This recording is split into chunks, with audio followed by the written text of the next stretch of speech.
and thank you for having us. I'll just briefly introduce the panel and then we'll straight get into the discussion mode. To my extreme right is Mr. Shashidhar. He heads Credar, one of the leading platforms in the pre-owned space for two-wheelers, doing some interesting stuff. We'll come to know more when we have the discussion. Then we have Mr. Rishikesh from Nandan Petrochem. He heads that business. They are largely into the lubes business for the two-wheeler space. Then to his left is Samir. He's from SKF. We'll come to know more from him as to what are they doing with respect to two-wheeler bearings, once we speak to him a little more in details. Then is Mr. Naveen Munjal. I think, he probably needs no introduction, but the man behind the EV two-wheeler revolution that the country is seeing today. Mr. Nikun Sanghi, one of the leading dealers, ex-FADA associated with ASDC, has done a lot for the industry, I would say. Then we have Mr. Bipul Chandra, who's heading Ducati in India. And to my right is Manish Rajsinghania, who's the new president for FADA. So that's a brief introduction of the entire panel. So as Simran mentioned earlier while introducing, what we've seen is that the industry has been through, a very tough time over the last 2.5, 3 years. Of course, there have been green shoots with respect to electrification, but apart from that, the two-wheeler industry has been through a very tough phase in the last 3 years. There has been an economic slowdown in fiscal 20, post a high of 21.4 million units being sold in fiscal 19.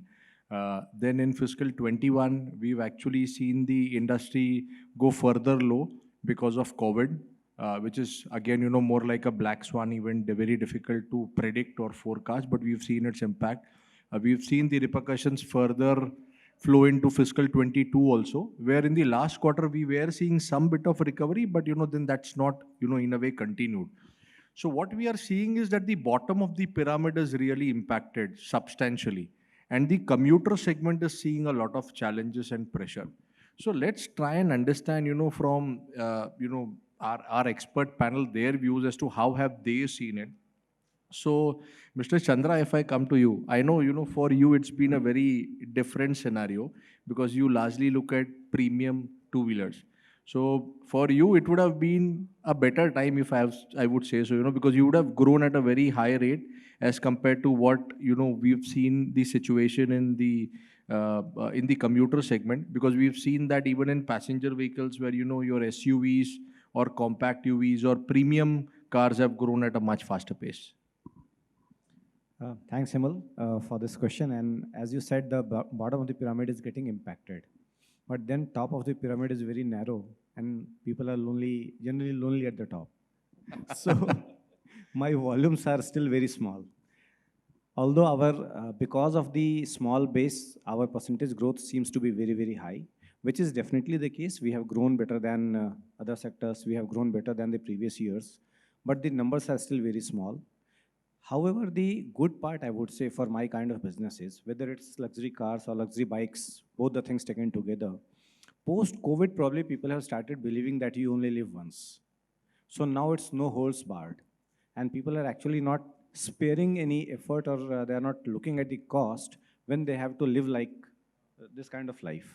So I have many customers who are now, we have many properties in Ducati, I would say specifically, wherein we believe in experientials. That is the core of our marketing. So we take people for various kinds of rides. We don't take them for ride. We take them, we take them on the rides. Right. So like Multistrada, in the month of May, I joined the team for a ride to Spiti. So I also had the luxury of riding up to Spiti. Fantastic. Yes. So from Chandigarh to Spiti and back, that was a fantastic ride. Sure. Then some of the customers we took to Thailand for a ride on the track. Again, in November, we are taking some customers for the MotoGP ride. They will get a chance to learn from the global masters. So why I'm saying or informing you about these things, that people are spending money now. Right. So this is something earlier, the chances of people spending money on these things was very less. Now they are not thinking about probably 100,000 Thai baht is a cost. Okay, we'll pay. So basically what you're trying to say is YOLO effect is something, which is really catching up. And the Correct. other thing you're saying is especially your segment is more of experience than, kind of looking at only biking for that matter. True. Very true. Absolutely right. So this is something wherein I believe which is giving impetus to us. Sure, sure. Fair point. Naveen, coming to you, the EV two-wheeler space has been very, very exciting, over the last 2.5 years or 3 years, if I have to say so. We were not even about 0.25% of sales maybe in 2019, and today we are clocking consistently about 5% of sales for the last few months. So, we are actually seeing a lot of momentum in that space. Of course, the other stakeholders have also played a part, the government doing its bit by increasing the FAME subsidy, a lot of state governments chipping in by providing demand incentives, no road tax for, kind of no registration charges, I would say, for various two-wheelers. So from that perspective, how have you seen this, play out for, EV two-wheeler industry per se? Thank you, Hemal. Very valid points. Good morning, everybody. An absolute pleasure being here amongst this amazing panel that you've got here. So you're right. I mean, the last 2 years have seen an immense amount of momentum, and there's a number of reasons for it. I mean, we've been in this space now for 15 years. We set up the company 15 years back. I always knew that the market is going to electrify at some point of time. We are going to move into clean energy. We are going to move into zero emission. Just didn't know how long, when, and how is it going to really shape up. And I'm glad to see that in the last, I wouldn't even say 3-4 years, I would say in the last 1.5 years, the amount of momentum that we are seeing is far greater than what I saw in the 10 years prior to that. Now, a number of reasons for that. One, of course, is the very, very strong tailwinds which are there in terms of the policy itself. So we've got a strong FAME policy. So we always had a FAME policy from 2015 onwards. FAME 1 went on into FAME 2. So FAME 1 was a 980 crore policy. FAME 2 is a 10,000 crore policy. Now, the trigger that happened was the change in the policy that took place last year, in June of last year. So the 20% capping went to 40%, the 10,000 rupees per kilowatt hour went to 40% to 15,000, and the policy which was supposed to end in 2022 went on till 24. So these three factors mainly resulted in the market exploding, at least in the city speed category. So in electric mobility, or two-wheelers, there are two definitions as per the government norms, testing norms, low speed, high speed. We broke it up into three: low speed, city speed, and a high speed. The reason we did that is the city speed is targeted bang on at the commuter segment. The commuter segment is the guy who's using this bike for either doing his work or getting from to his workplace or whatever be the case. And highly price sensitive to the running cost of the vehicles because his usage is high. So here, this brought parity in terms of pricing, in terms of the initial purchase price. The second factor, which was the TCO, the total cost of ownership, the gap was already wide between electric and IC. Because of oil price being where it is, because of petrol going where it is, that gap has only widened in favor of electric. So electric has now suddenly become extremely meaningful for any consumer to use. B2B usage has immensely increased. Number of states are pushing electric mobility through now. So 18 states already have the policies in place, either from demand creation or manufacturing subsidies, etc. So at a global level, at India's level, we are now moving in a direction where electrification has to happen. Zero emission, tailpipe zero emission has to happen. This is also to do with when you look at a broader picture, whether you look at it from a climatic perspective or you look at it from an environmental perspective. Come another month or so, we guys will be reeling under pollution. AQI levels are going to go extremely through the roof. Right. We've already got COVID, which has hit us. So we have absolutely no option but to move towards zero emission. And I'm glad to see that the direction that we are heading is a very, very strong one. In fact, the numbers that whatever the projections are, I'm sure that we're going to be far ahead of those projections rather than behind. Absolutely, it's going to be more like an S-curve effect that we've seen, especially when smartphones had come in, and the way they took off. I'm sure we are going to see a very similar trajectory going forward, even with respect to EV two-wheelers. Manish and Nikunj, coming to you, both of you, if you actually see, as I spoke about, I first spoke about the good part, where you've seen demand doing good, EV is doing really good. But if you actually look at the erstwhile ICE two-wheeler space and leaving aside, more than 150cc segment, if you actually see in the less than 150cc segment, that's your 110 and 125cc largely, the pain has accentuated significantly. So initially it was more like, demand has slowed down, inventory is really high, dealerships coming under tremendous stress. How is the situation as on date? Because we still hear that many OEMs tell us that, things are getting better. But when we actually speak to dealers on ground, the sense that we get is, they have not got any better for that matter. Retails are still very slow. Things are not picking up in the way in which they should have. So, what are your views with respect to these? So I think, Himal, thanks a lot. And I think you already described the pain that we are going through, and that's the reality, that's the truth. And I'm not surprised. And why I'm saying I'm not surprised is because bottom of the pyramid, as they are called, people who are buying commuter bikes are buying them not for the fancy of riding a two-wheeler, but it's a need-based daily commute. They'll commute, they will use it for going to their works, for their business, for going to schools, colleges. There, the budget is limited. The budget is limited. And when the inflation on the other side is increasing, when the food inflation has increased, health inflation has increased, education inflation has increased, those demands are inflexible demands. There's no elasticity of demand. Priorities change. You cannot compromise there. So I guess a two-wheeler for them is still an aspirational buy. Right. So they end up compromising there, and that's why we are seeing the footfalls in showrooms going down. We are seeing the inquiries going down.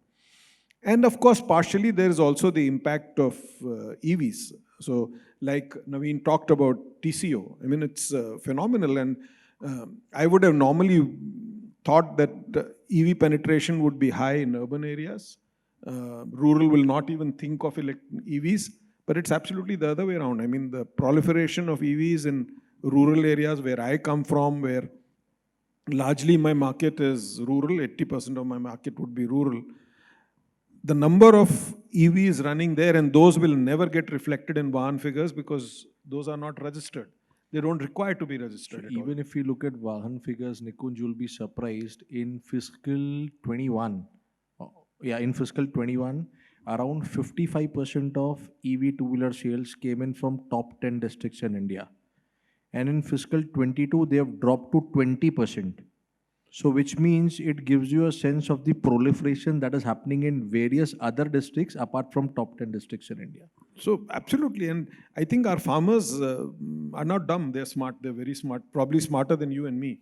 And for them, electricity is free. So for their TCO is even lower than what Naveen is talking about. And if their TCO is so low, it makes sense to shift to an EV. So I think the combined effect of inflation, the combined effect of affordability, and the proliferation of EVs are all resulting in the pain that we are seeing specifically at the bottom of the pyramid. And I do not see that pain reducing. It'll only increase. So probably the entire business model will need to undergo a change if that pain has to be relieved. We can't definitely look at volumes. Sure. Manish, your views? Hello, Emal. Hello, everyone. I'll just add to what Nikun Bhai just said. Apart from, if you see, the cost of acquisition has also gone tremendously up from transforming from BS4 to BS6. Initially, an entry-level bike used to cost somewhere around 38,000 to 40,000. And now with the change of from BS4 to BS6, and apart from that, all input costs going up, the entry-level bike is now costing minimum 60,000 rupees. So for that kind of customer, buying itself has gone up by 50%. And on top of that, we all know COVID has really created a distress in the rural economy also. So this is also, and apart from that, what we discussed, the operational cost, the fuel prices going on up, inflation going up. So everything is like kind of negative for the two-wheeler industry. Dealers have been suffering in fact, from the pre-COVID time, already paid up stocks were at huge levels, and that really continues. Sale hasn't really come up. In this current financial year, passenger vehicles would be seeing a record sale. It will be all-time high ever in India. We have surpassed COVID levels long back, and this year it would be a new record. But we just released our August figures in the first week. We could see, if we compare to 2019, two-wheeler industry is still down by 19%. So that's a big gap to be filled, and I think government really needs to support somewhere, or the economic wheel needs to move faster so that our farmers and bottom of the pyramid people can really get upgraded to or be unable to buy a two-wheeler.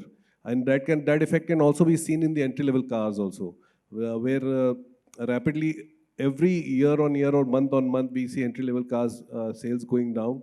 So No, completely agree. This is, as we say, we are seeing more like a K-shaped recovery in a way, that certain segments of the society are doing really well, but there is a lot of stress, at the bottom or of the pyramid, which is actually playing out in the commuter segment and lower compact segment of cars, if I have to say so. Moving to, Shashidhar, and then, probably to Rishikesh and Samir.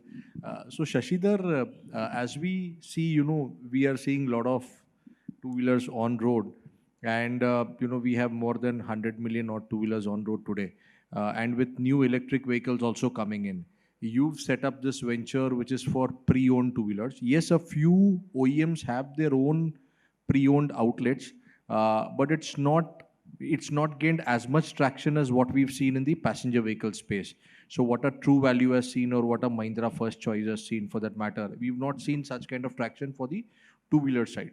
But you've come up with an interesting concept. So, how are you seeing demand play out in your particular platform? Especially what I, kind of recall, I was having a discussion with Amit, who heads OLX Autos. So he told me that during fiscal 21 and 22, they had a very, very good time. In fact, demand was far exceeding, what the market requirement, demand was very high, but they were not able to supply because people did not want to surrender their own vehicles because new vehicles were not available. So did you also go through a similar phase? How did you evolve over a period of time? Good afternoon, everybody. I think, for lack of better words, COVID has been a UPI movement for us. Why do I say so? Used two-wheelers were always there in the market. Just to put some number to perspective, every year, close to 30 to 40 million second-hand two-wheelers get sold in the market. That's a massive number. The reason it never caught the attention of media, investors, because globally, all the investment that happened in used auto has been predominant in used cars. Right. Because most of the investors come from US, Europe, and Middle East. They would have seen those models, Carvana, CarMax, Automax. They want to see what is business model risk than the market risk. But coming back to the used two-wheelers, the market which we cater to is massive and very unorganized. I shouldn't say that I should not celebrate that, but during COVID, because public transport was done and the cost of new vehicles went through the roof, which insurance premiums been 5 years and all those stuff, the customers found it very difficult to shell out more money for the new two-wheelers. Right. And they were forced to step out of their homes for livelihood. So there was no other option apart from to look for affordable and quality two-wheelers. That's where we position ourselves very neatly. So the mission statement for our business is very simple: to provide affordable and good quality used two-wheelers with the same kind of brand promise that a new two-wheeler gives. So we offer 12-month warranty, financing, insurance, and everything. So with all those comes into picture, true to what Amit said, the entire demand supply has queued in favor of demand. So in fact, in most of our showrooms, we have less than 2 days of inventory. I think that's a very big problem. On the supply side also, it's not that we're not getting supply. We're getting good supply. But the problem is customers realize that they need to step out of the homes. Customers are not really willing to shell out new money. Now with electrification coming into the picture, people don't want to invest in new two-wheelers. So I think a mix of all factors is driving this market. And thanks to really, really affordable internet charges that you come across, we as a digital brand are getting a lot of benefit because customers are looking for second-hand two-wheeler near my home, second-hand two-wheelers. So we are taking advantages of 3-4 different factors which are propelling the used two-wheelers as a market. And second, and last point, with electric two-wheelers starting to become more predominant, a player like us makes a lot of sense because we are at the cusp of transformation. Today, any person who wants to buy a new e-bike wants to trade off his existing IC engine bike with us, we are the only option in the market. I think we are playing a very significant role in the transformation of ICE to electrification of this market. Very interesting. Very, very interesting. Kind of, I would really appreciate that point because even I have not come across many people who would trade off an old ICE for a new EV. So, that's something, which is a good thing that, I would say Credar is doing for that matter. Coming to you, Rishikesh and Samir, even you, uh, what we understand or what I take from what, Shashidhar also mentioned is that during COVID, you actually saw that personal mobility went up. So, actually the need for two-wheelers or passenger vehicles went up. You've largely been in the aftermarket space, specifically if I have to talk about Rishikesh, where you would have how was your experience? Because with more running, there is more wear and tear. So, did you actually see a spurt in demand for yourself? And, how did you see the business shape up over the last couple of years? Thank you, Hemal. Probably COVID for us has been, a boon, wherein we could see personal mobility, a surge in that. And two-wheeler has always been our number one segment for Velvex as a brand.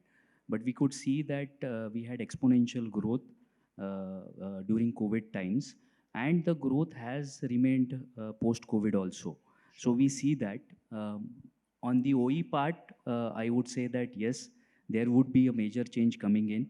But people like us, where lube is a consumable, the demand is going to be steady for the next at least 7 to 8 years to come in. With the kind of vehicle park which is already there on ICE in the market, the demand is going to be stable for us. As a loop market in two-wheeler, so overall the automotive market is about 14 lakh kiloliters, out of which roughly 5 lakh kiloliters is for the two-wheeler market which is there.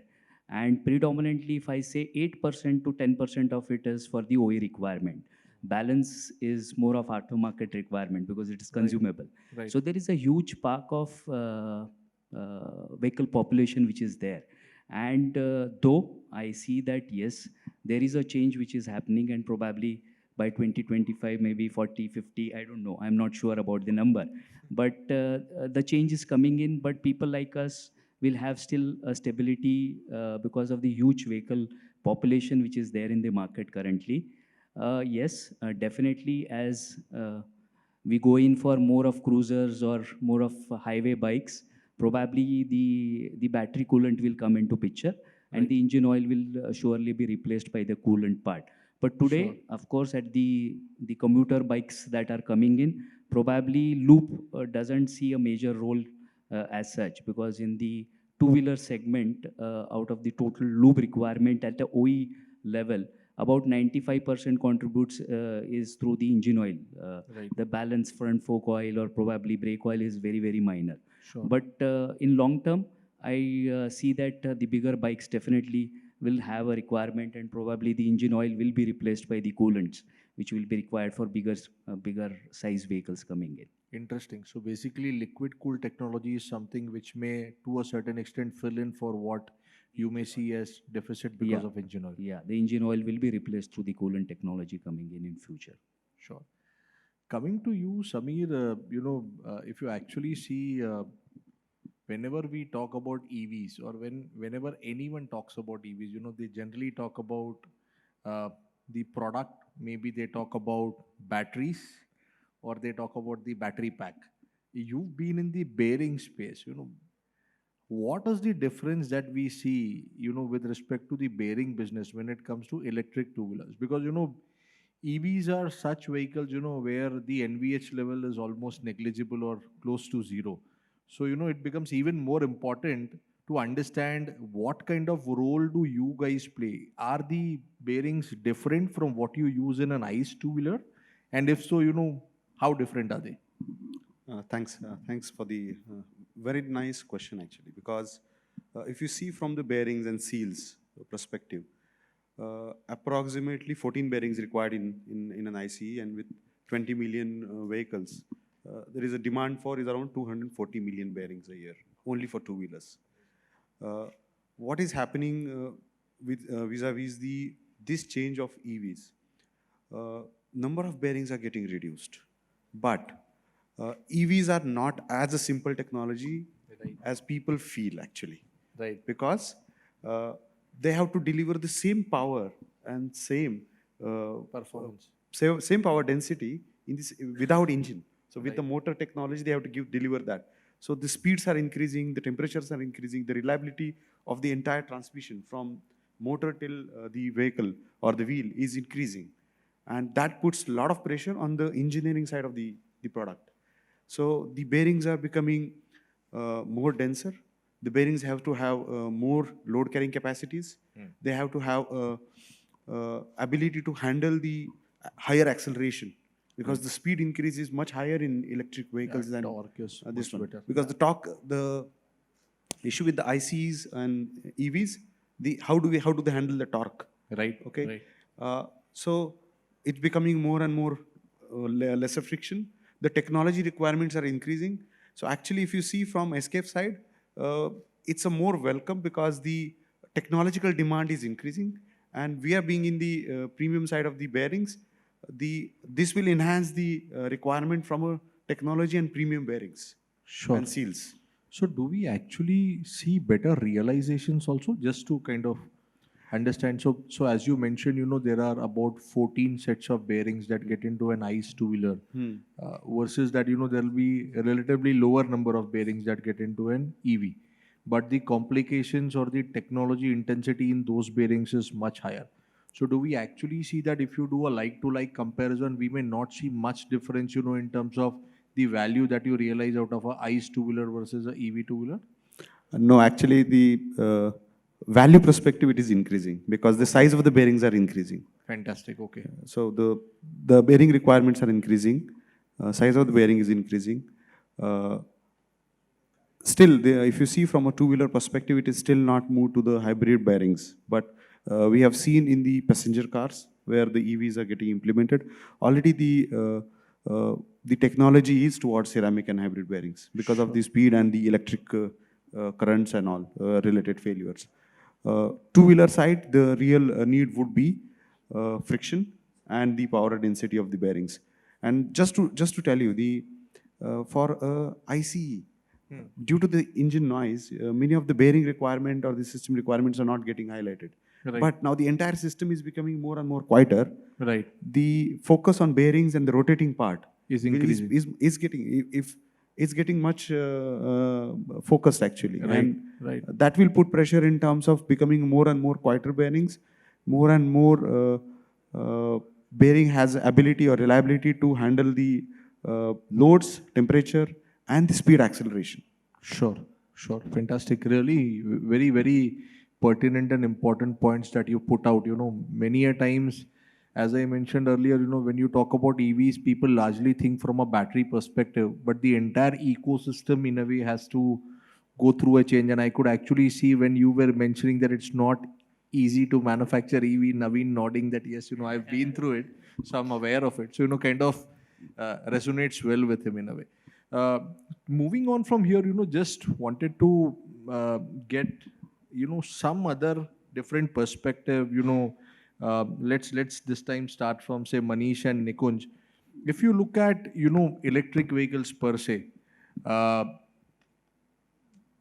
the dealership models that we are seeing are very different. So I would not say dealership model, but the way in which EVs are being sold.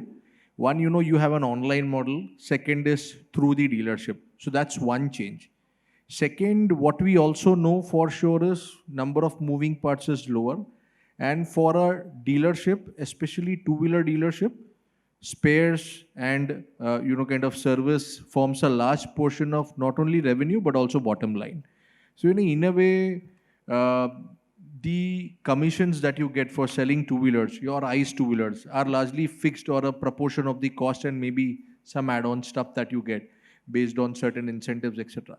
So how do you see this changing, with EVs coming in? Because, you will see lower serviceability of those vehicles and hence lower revenue from that part. Also, will you see change in commission structures? And do you see the format of dealerships changing? Because I remember speaking to you offline outside, you said, maybe they may become more smaller. So, if you could throw some light on those areas, it'll be really helpful. So first things first, I think you talked about the online model or not selling through dealerships. I think it's evident that a vehicle purchase is not just purchasing a vehicle, it's It's an experience. an experience, a huge experience. And in the industry, we say that there are three important decisions that a man normally takes in his life. One is getting married, second is buying a house, and the third is buying a vehicle. Right. Now, you might do a lot of exploratory work online, but when it comes to actually acquiring whether it's your wife or your house or I'm sure you would want to physically interact before you take that decision, and therefore the role of dealerships, I do not see vanishing ever. Sure. And I think it's quite evident in some of the manufacturers who are trying this that they are also relenting into making it physical from just online and calling it experience centers. And I think going forward, I'm very sure that the dealership model will come in, because one huge service that a dealership does besides just selling the vehicle is to provide for the inventory. And inventory is a very critical component of this business model. Sure. And I think dealers give a huge amount of service by giving the space of creating inventory, both for the OEM and for the customer, where he's come and free to choose from the various models, variants, colors, within the same colors, number of vehicles available. So I think inventory is a huge component. That's where we come in as dealers. I think I'll let Manish speak about the business model. So, definitely what Nikun bhai said, we see really the first player turning up to create experience center, the realization that Indian consumer at least really needs the dealership support and dealership backup and dealership experience. That is very critical. Apart from having inventories at the dealership, we also provide local employment through dealership. That's also gives a critical component to the auto industry. And see, about the economic viability on the size of the dealership, electric dealerships, definitely. If you see the new entrants that have come in, new players, their dealership sizes are very small compared to our legacy players, where the dealerships sizes are big. And I think the brand has been there in the market for years. And automobile brands are about trust, it's about experience over a period of 3, 4, 5, 6 years that a customer or a, market develops on that brand. So legacy players with all those big setups and a lot of support system giving to the customers in various forms, that we definitely don't see in electric. What may be why dealers formats are so low, because there is no serviceability of or service income from the electric vehicles. That's also negative this thing. If we are creating dealers across the country, the service margin, normally the service part is we are experiencing whatever electric three-wheelers or electric three-wheelers as well as two-wheelers dealerships are coming in. The service is at a loss. It's a kind of a loss-making business. Really, manufacturers need to understand without service, the trust or the brand development will not happen. And dealers need to be profitable in an overall space. So I suggest, that's my point of view, the service margins should also be built up in the sales margin so that dealership as a whole remains profitable and is enthused to provide services to the customer. Otherwise, maybe, we go for a mobile phone, we buy a mobile phone from somewhere and we have got service centers attending to the company's authorized service center attending to the mobile service.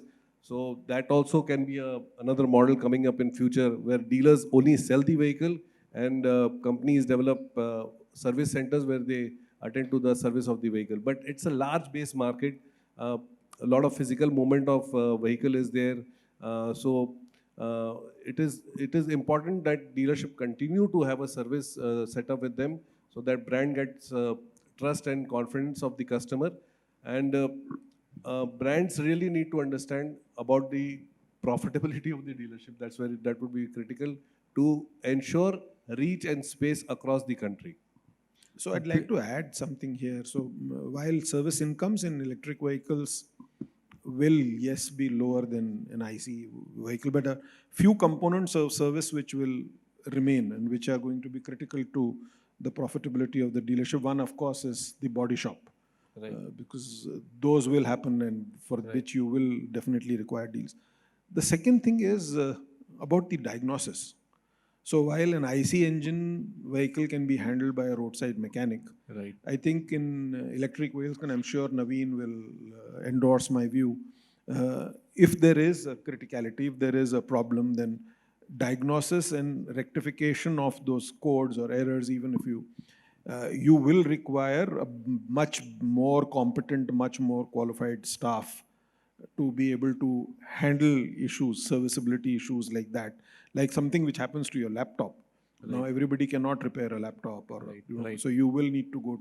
So probably there will be room for service margins and better service margins than you would normally expect in an IC engine vehicle. Very interesting point. One smaller format service would stay, building trust, for the OEM, for the customer, maybe being the point of contact for the customer brings me to the next question, which has been in talks. I don't want to have any controversies, during the discussion, but you've seen a lot of EV fires happening.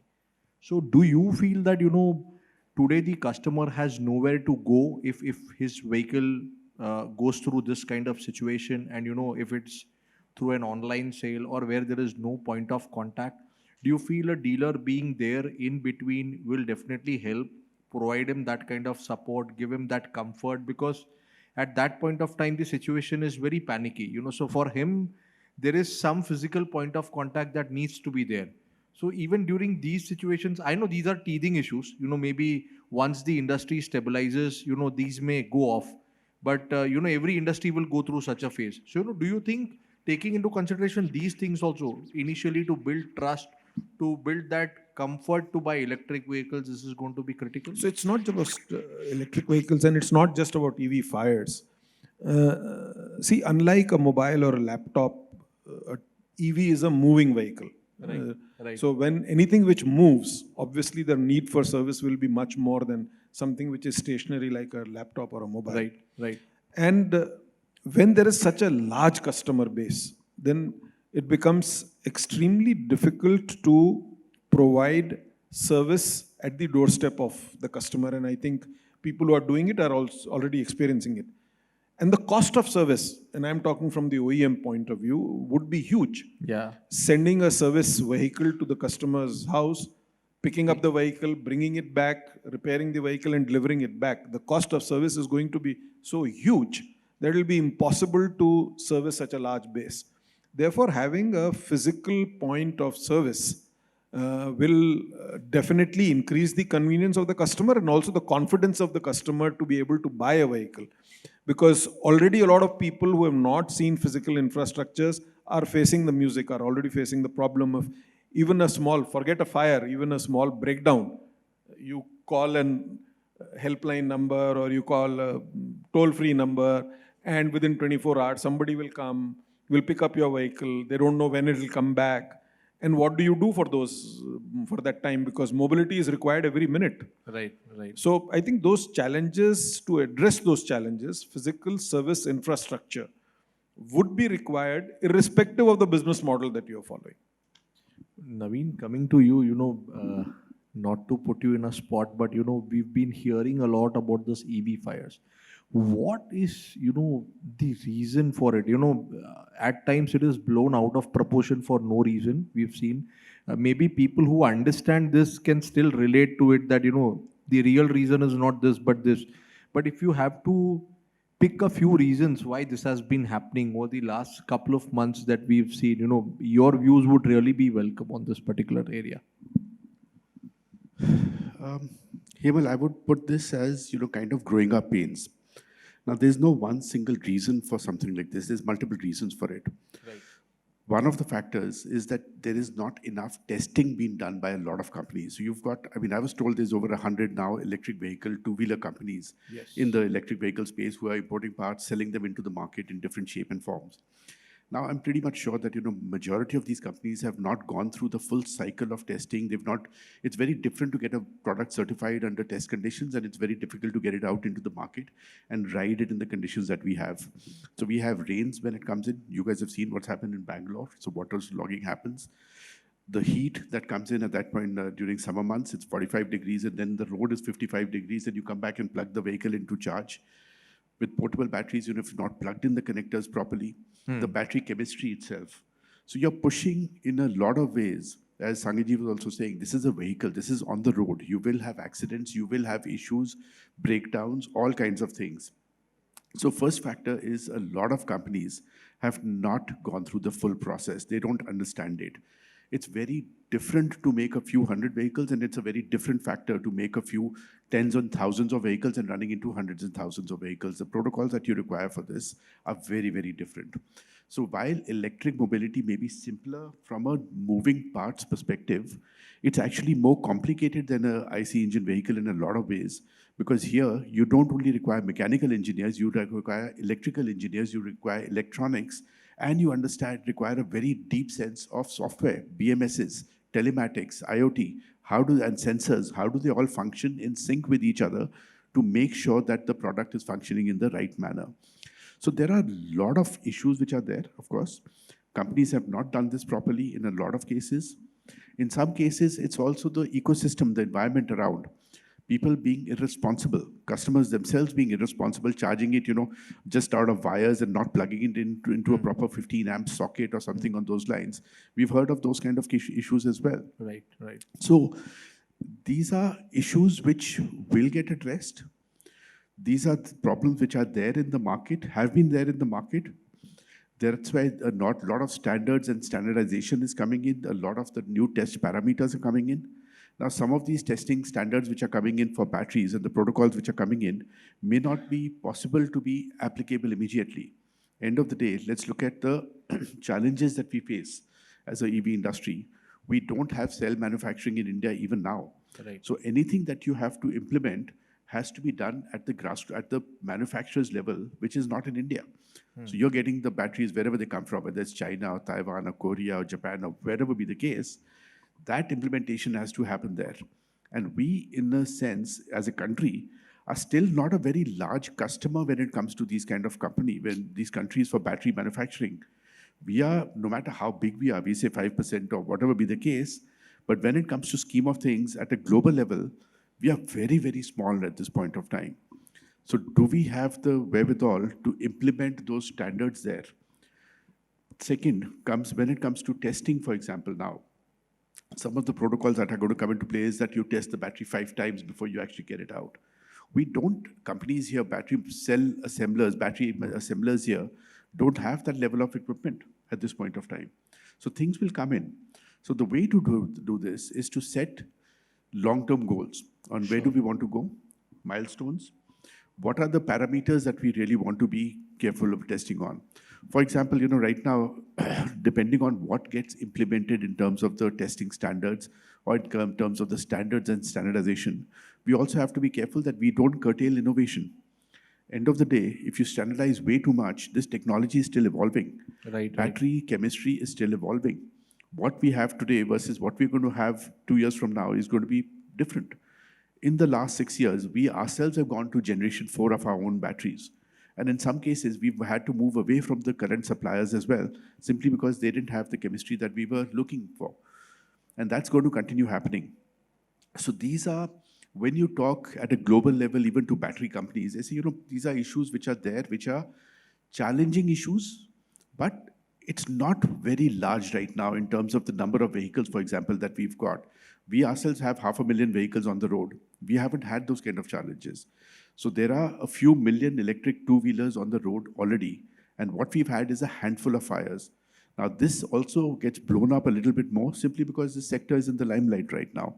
Has its advantages and disadvantages. Any issue that happens gets blown up a lot, but the awareness also gets created. But extremely critical points that you put out, like battery cells not manufactured here, volumes being very low, which means certain standards need to be implemented at the manufacturer's end and not, so while procuring, you need to ensure that they are there. So, maybe many of it may not be in your control at this point of time, or the volumes may not be compelling for them to invest that much for, giving that output to you, which complies to standards in India. Second, also, as you mentioned, today there are 50 odd brands or more than 50 brands that are, I would say, hundreds of brands for that matter, which are there in the E2 and three-wheeler space, selling E2 and three-wheelers where, I would not want to, they are mere assemblers, if I have to say so, and they assemble and they, kind of sell two and three-wheelers. For God-forsaken, unheard brands, that are there in the market. But with these regulations coming in, as you rightly said, there has to be a roadmap. So, the guys could actually plan, make investments, and, kind of look at it from a long-term goal perspective. So they know, where we are headed to, and hence what are the kind of investments we need to make. Second, does this also mean that, we will see very few players in the market? We'll see more of consolidation, because even when you look at the Vahan data that, FADA puts out today or FADA puts out today, you will actually see that apart from top 5-6 players, which have some critical volumes, when I say critical, I would still say in hundreds, the 6th and 7th player. Below that, on a monthly basis, there are players, which have volumes of 3, 4, 5, 10, 15, 20. Do you think, they would even survive if these norms have to come in? Himal, that's not to do with the norms coming in or not coming in. Automotive sector is about scale. When you're manufacturing, your procurement that you're doing, the supply chains that you're building, like I was saying, to build 100 vehicles versus build 1 million vehicles, dramatically different from each other. The processes you require, the systems that you require within your organization, and most of these companies don't have them. So irrespective of the norms coming in, going forward, India is certainly not going to be a one-player market, but it's not going to be a 100-player market either.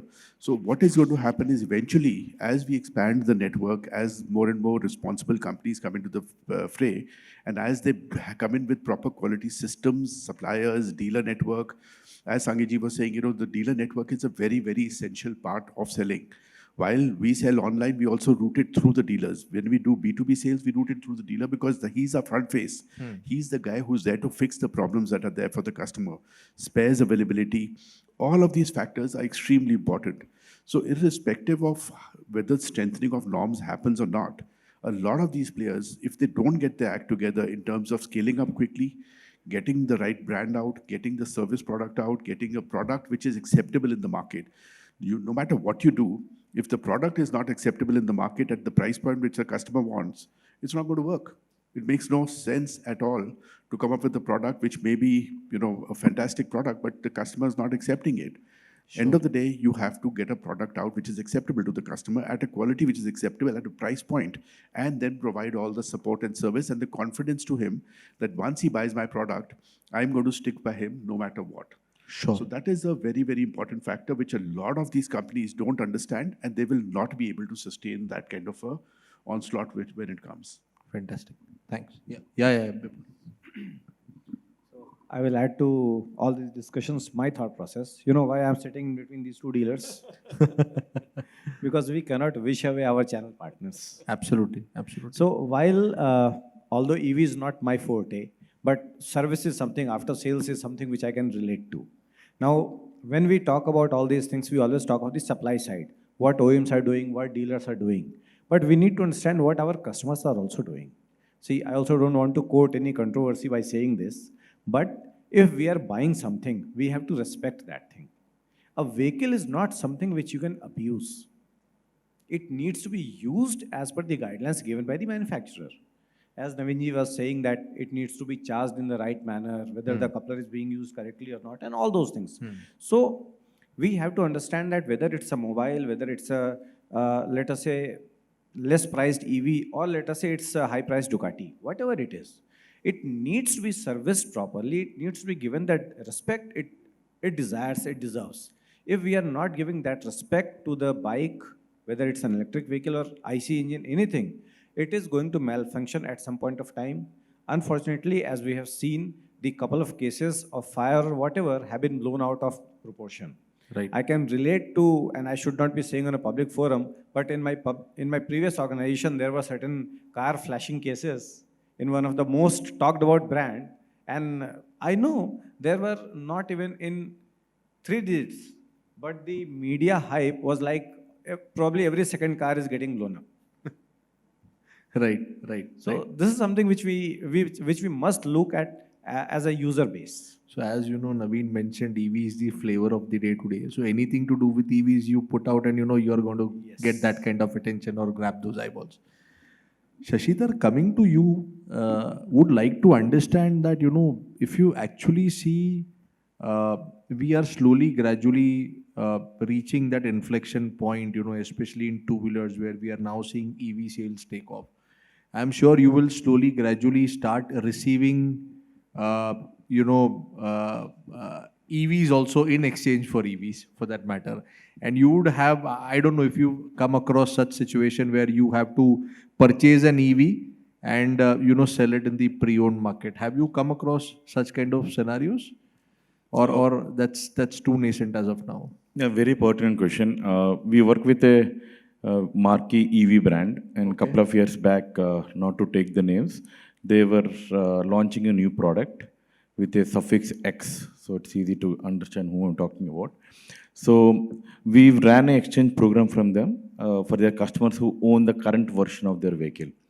Unfortunately, there is a huge mismatch between the expectation of the buyer versus expectation of the seller. That is what my next question was. Please go on. Exactly. So we need to understand how did the used product industry evolve in every country or in every category. There is certain threshold equilibrium that settles only when the product is stabilized. Like Naveenji rightly said, when you're able to offer the customer the right product at the right price with the right expectation, you have customers for taking. In our case, used product, those three factors become exaggerated by 10x because my customer is looking for a affordable product and good quality product. Now, these two things are English. Both these things are English, which means the price lies in the eyes of the buyer as well as the seller. So in EV case, where we have experimented in the last 2-3 years, we work with multiple brands where we offered their existing EVs to be bought in exchange for the new generation EVs. The price expectation is absolutely unrealistic. It depends upon which side of the coin you are. And as a brand, it's not our duty to judge or try to mediate. Our duty to sit in the equilibrium and try to figure out it out. Practically, as I see, as our company sees, even the same thing is seen in the used car space. I don't see any of this market being warmed up to used e-auto or electric automobiles, at least for the next 3 to 5 years. Now you go back to countries like US and Europe, which have predominantly have electric used cars, and you see the pricing changes happening there. There not been any stabilization to thoughts. It come back to the only three factors that we talk about: affordability, accessibility, and the product quality. These three things evolve over a period of years together.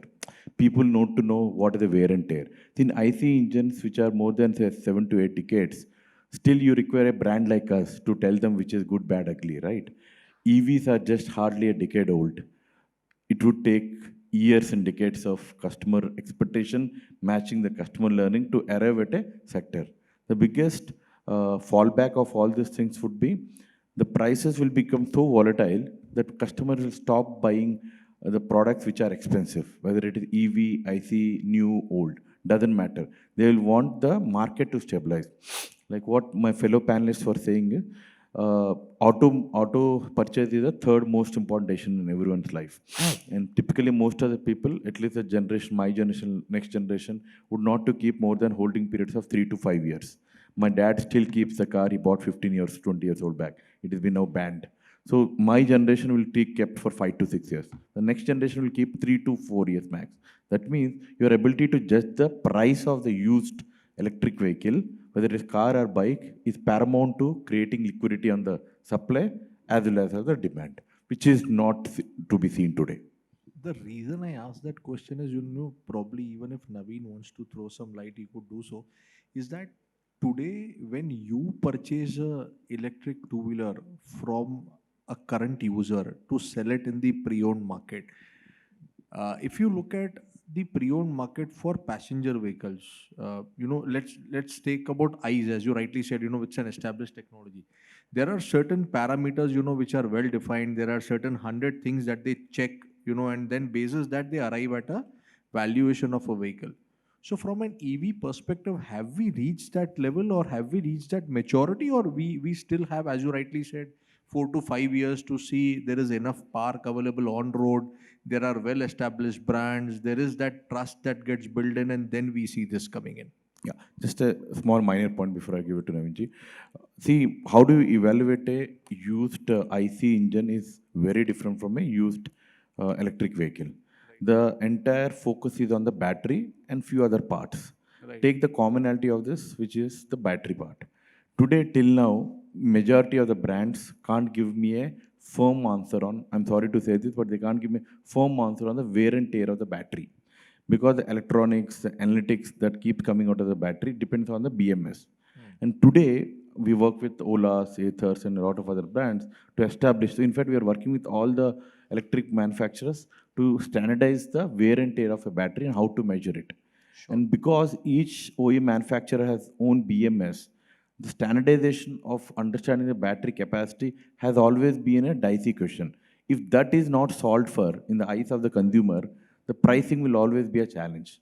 So I would humbly request all the electric OEM manufacturers to help companies like us to arrive at the pricing of this, because that is very important for the supply to be regurgitated. Or else we'll always be in this catch-22 situation where I don't know whether I want to buy something. Today, Honda Activa, for an example, is like a Xerox for copy. Okay, people don't ask scooter, they ask Activa.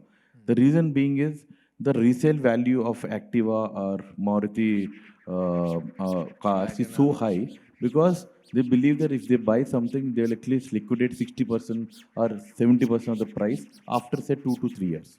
And that happens actually. That question is still not convincingly answered in the electric two-wheeler space. Naveen, you would want to add something there? Yeah, I'll just add a little bit to it. First and foremost, electric and IC are two dramatically different products. They may look the same, they may be used for the similar purpose, but they are very, very different when it comes to the drivetrain, when it comes to the way that you've got to use them, and the way that you service them and charge them, etc. You never sell an IC engine vehicle without the engine. So the value gets determined, okay, you've driven 10,000 kilometers, and that's a 40, 50-year-old industry. I mean, the Japanese came in early 80s, so we've had a good 40-year run to establish all of those parameters, etc. Electric is still a nascent industry. So we compare the two, but they're not exactly the same. It's not a apple-to-apple comparison.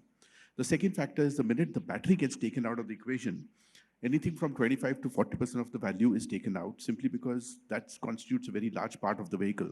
Sure. So there's a number of things which are going to happen. One, technologies are there where you can constantly monitor the health of the battery, but at the same time, they come at a cost. The vehicle's got to be connected, the vehicle data has got to be uploaded, that data has got to be analyzed. The second factor is that when it comes to even testing of the battery, a lot of the resellers would not have any equipment to be able to test the battery at that. What is the end of life cycle of the battery? What is the SOC of the battery at this point of time when I'm selling it?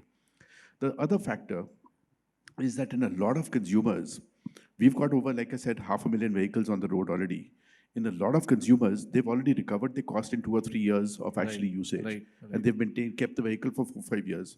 So they say, fine, now whatever I'm recovering is actually an advantage for me or is money in my pocket because the vehicle has already paid for itself multiple times over. So there are numerous factors which are there. These standards and parameters will get set over a period of time. These will, in fact, what another thing that's going to happen is if the battery gets taken out of the equation and it's now battery as a service, which is, there's new standards which are coming in for battery swapping as well. When the battery's out, then to determine the value is not difficult at all because the vehicle is going to be, as it is lower in price, battery is only as a service. It's like you buy petrol.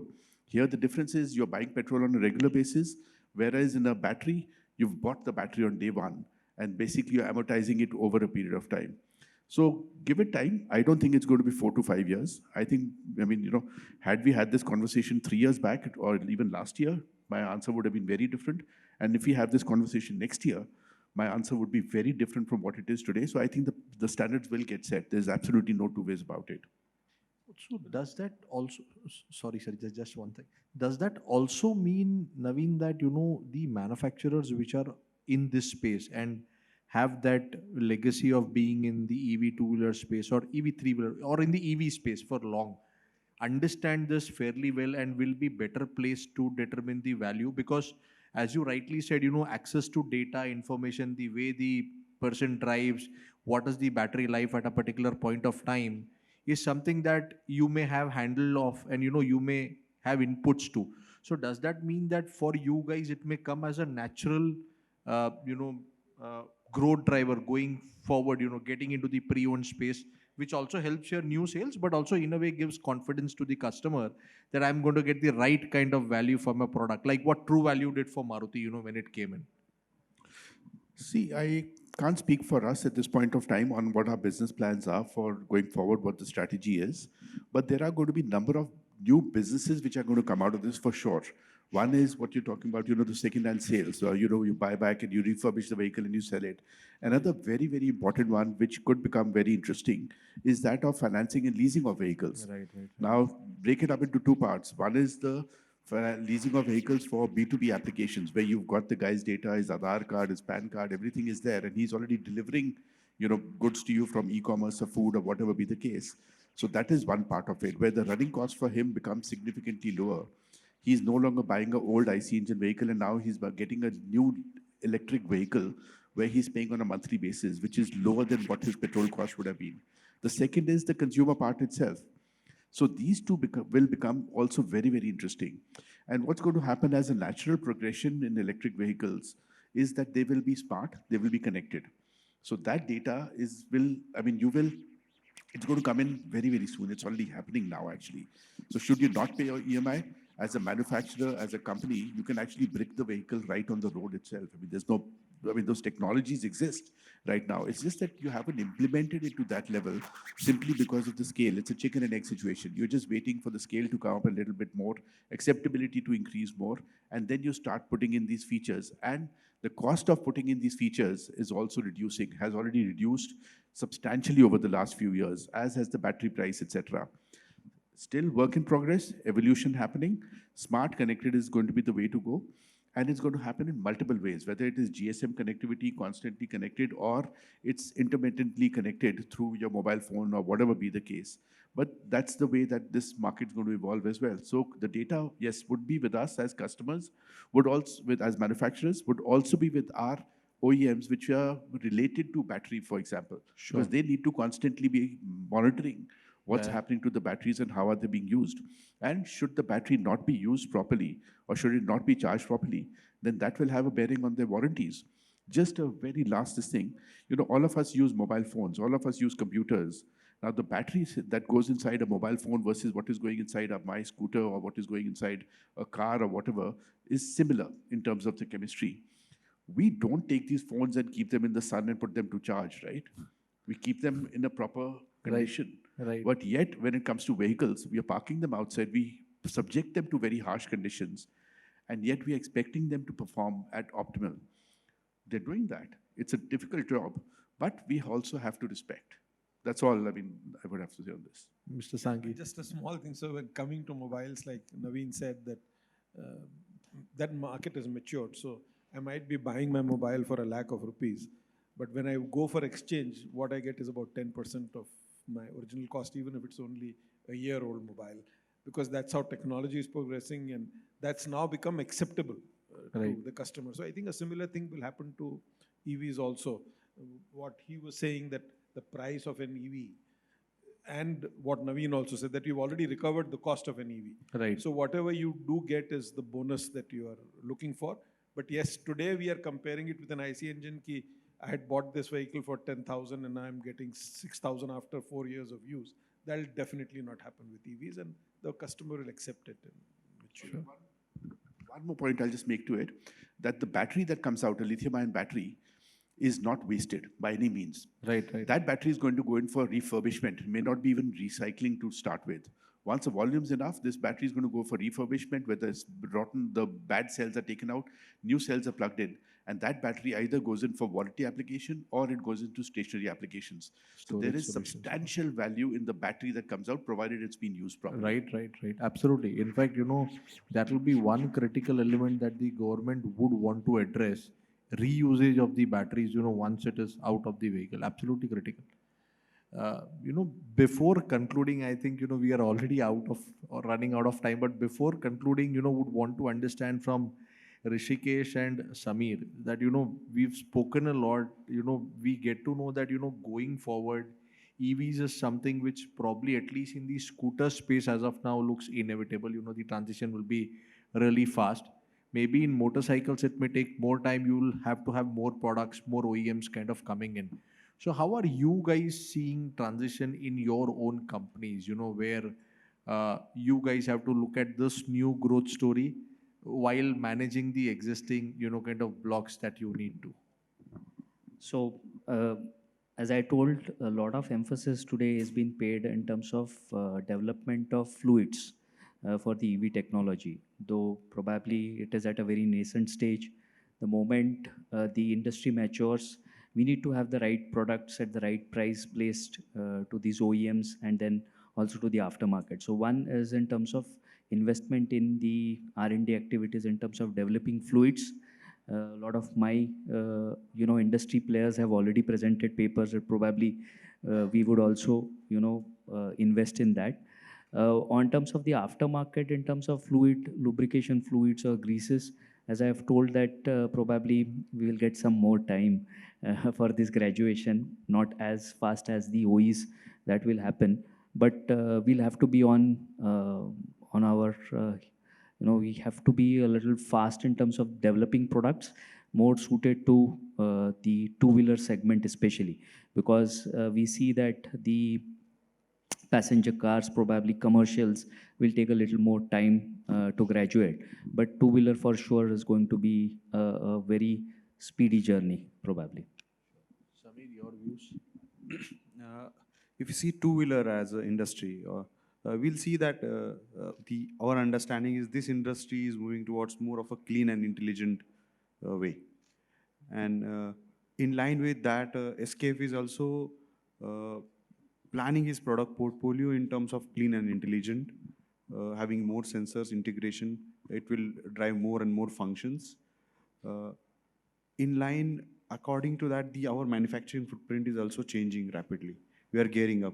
Already in some portion, we already have these established processes and products in place. We are planning to see how we will implement those products through our Center of Excellence. So for what we are doing in India for two-wheeler, we have opened up the two-wheeler Center of Excellence, which is studying the different kind of vehicles, their designs, globally as locally, and how we can use that knowledge, that engineering, including testing, what Naveen sir said, in terms of many of the two-wheelers today. There are a lot of inquiries. Almost more than 90 plus players are there who are inquiring. But they don't have the knowledge, they don't have the infrastructure. This is where the industry has to grow, and the supplier base also has to improve. That how they can teach them, and they will also learn out of it to build a vehicle. It's a vehicle, it's not any toy. So that's what we see actually. Oh, so really interesting times ahead, I would say. So thank you everyone for your time. I think if we have a couple of minutes, a quick round of questions from the audience, maybe one or two, to see if someone has any questions, we would be, yeah.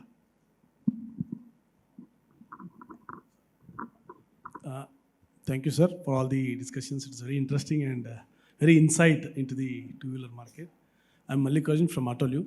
My questions, few questions. One question would be, everybody was saying green energy, right? So energy can neither be created nor destroyed, right? So somewhere it has to be converted. So when you want to do green energy, somewhere the energy has to come, power has to come, either by coal or somebody, where you need to provide for the battery charging. So that is one question. I want to understand inside of that, how you are going to say that, yes, it's going to really go green. Also, cost also comes into picture. We can use more solar and all. That's one aspect. Other aspect is vendors, modernization of the vendor. Because we say the experience is very important. So vendor could come with, okay, virtual reality, other things, those things. Do you think the vendor has to change the way he's doing now? And his setup has to be changed so that we give a virtual experience, virtual reality experience for him to experience and buy vehicles. So those are two questions, if you can put insight into that. So I'll take the first question. So the question is whether, it is green to go EVs, is what I could understand, because we are largely, kind of drawing power from thermal or coal. So the answer there would be yes, we have lined up significant investments in coal, and coal plants are running at about 60-65% of plant load factors. But there are a lot of new investments that are getting into the solar space, wind space, and other renewable areas. So today their share is pretty low, but by 25 or 26, we at CRISIL have done an assessment which says that the renewable portion will almost be a fourth of the total output that we have from power perspective. So that means almost 24-25% is going to be renewable. And they'll be working on very healthy, kind of plant load factors. I don't think we are going to commit or make any major investments on the coal side apart from what we've done in the recent past. Yes, there may definitely be, but the thrust or the focus towards renewable is very, very high. You've seen that even yesterday, the government has come up with, or the cabinet has passed the PLI for solar modules. So that's going to, further pave way for, greenification, if I have to use that word, kind of going forward. So yes, this is not something which will happen overnight, but we have seen progress happen in that front, and that is something, which will happen and which will lead to almost lower coal being consumed and, the real benefit of EVs coming in.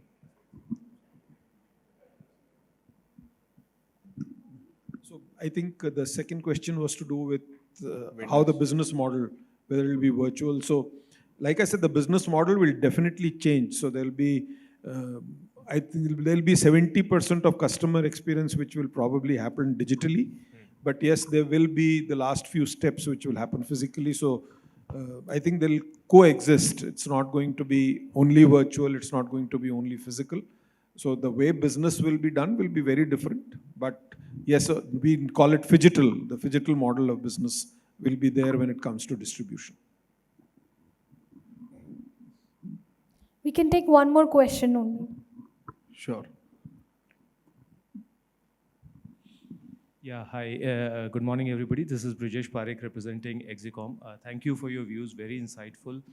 I think the swapping policy has also been announced and some norms around it are likely to come very shortly.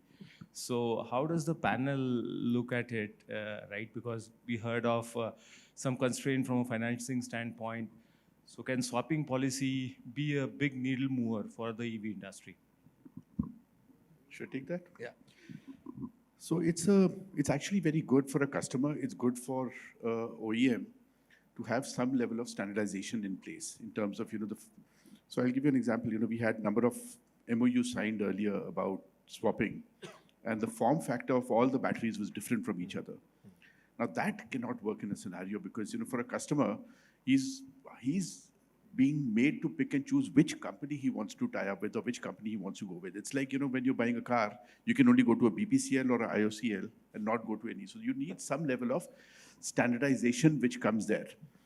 That said, we understand also the challenges that swapping companies would face, in terms of the chemistries themselves. There would be different chemistries, IoTs and BMSs, and somebody's bought a new battery, it's going into an old system, etc. I think these will get evolved over a period of time. There are smaller issues. What should not happen in a way is that the standards are so stringent that they curtail innovation. Because again, like I was saying earlier, this battery technology is still evolving, the standards are still changing, the parameters are changing, chemistries are changing, and IoT is becoming more and more prevalent. You're putting more technology into the battery, etc. Cells now, for example, Tesla has gone with larger cells now, and everything is changing, and it's going to continue changing. So let's see what comes out as the final policy. But overall, it's going to be good for the consumer, and that's what we are targeting at, right? So it's going to give him far more choice than what not having standards would have been. So it's good we are moving in the right direction. It's just that we have to keep our head on our shoulders when it comes to a lot of these things. It means that the penetration of EVs will go up with swapping policy or some sort of standardization coming in. That would... Yeah. So, consider a scenario now suddenly the battery is taken out of the equation. So that takes out a lot of the issues that we were talking about, resale value, etc. And now battery becomes a battery as a service model. So it's no longer a CapEx, it's an OpEx model, which consumer in any case is already used to with a IC engine vehicle. So certainly it'll help. These will all aid in deeper penetration. And there will be, of course, customers who want swapping. There will be customers who want fixed battery. But what we believe is a lot of times the portable battery will also come into play, which is what we have as a market right now. So if all models are going to work, let things evolve. All of these are going to add into penetration, deeper penetration with when it comes to electromobility. Thank you so much. Yeah. Thank you. So we would conclude the panel. Thank you very much. Thank you, all of you. Thank you. Thank you so much, everyone. It was such a beautiful session, and I request you all, please take your seats. And thank you, really thank you so much for such an insightful session. And now I request each one of you to proceed for the networking and coffee break. And we will be getting back here at 12:10 sharp. Thank you so much, everyone.